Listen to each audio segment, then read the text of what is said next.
কেমন আছো সবাই? আশা করি ভালো আছো। অপরূপ হেয়ার স্টাইলের পক্ষ থেকে সবাইকে স্বাগতম। কিভাবে হানিমুন কাটিং দেবা সেই বিষয়ে তোমাদের মাঝে আলোচনা করব। কিভাবে হানিমুন কাটিং দিতে হলে সাইডে প্রথমে যে জিরো স্পেস করতে হবে সেই বিষয়টা লক্ষ্য রাখতে হবে, এবং সাইডের পাশে চারপাশে যে স্পেসটা আছে ওই স্পেসটা সুন্দর করে মিলিয়ে যদি সুন্দর করে হালকা কাটিং দেওয়া যায় অবশ্যই সুন্দর লাগবে।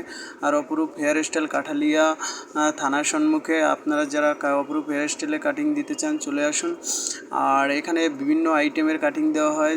ভাই এই কাটিংটা দিয়েছে ও ছোটো ভাই এসেছিলো আমার যে হানিমুনে একটা কাটিং দিন ভাইয়া, আমি ঘুরতে যাব, তা ঘোরার জন্য একটা ভালো একটা প্রিয়জনের সাথে যাবে যে একটা সুন্দর একটা কাটিং দেওয়ার জন্য, আর ভাইটাকে দিয়ে দিলাম। আর সবাই তো জানেন গার্লফ্রেন্ড বা বউর সাথে থাকলে একটা ভালো একটা ইমেজ দরকার আছে, সেই বিষয়টা।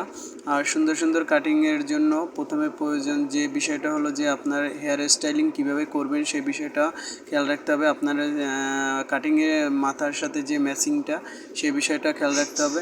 আর অপরূপ হেয়ার স্টাইল এখানে বিভিন্ন চুলের হিট দেওয়া, তারপরে আপনার শাইনিং করা, ফেসিয়াল করা, স্পাইক করা এবং বিভিন্ন কোয়ালিটির কাজ করা হয় অপরূপ হেয়ার স্টাইলে। আপনারা যারা দিতে চান যে বিভিন্ন চুলে যে হালকা যে সিল্কি ভাবটা থাকে এবং সিল্কি করতে চান এবং ভিজা ভিজা ভাব থাকে, সেই বিষয়টাও আমার অপরূপ হেয়ার স্টাইলে দেওয়া হয়। অবশ্যই আশা করি ভিডিওটা ভালো লাগবে।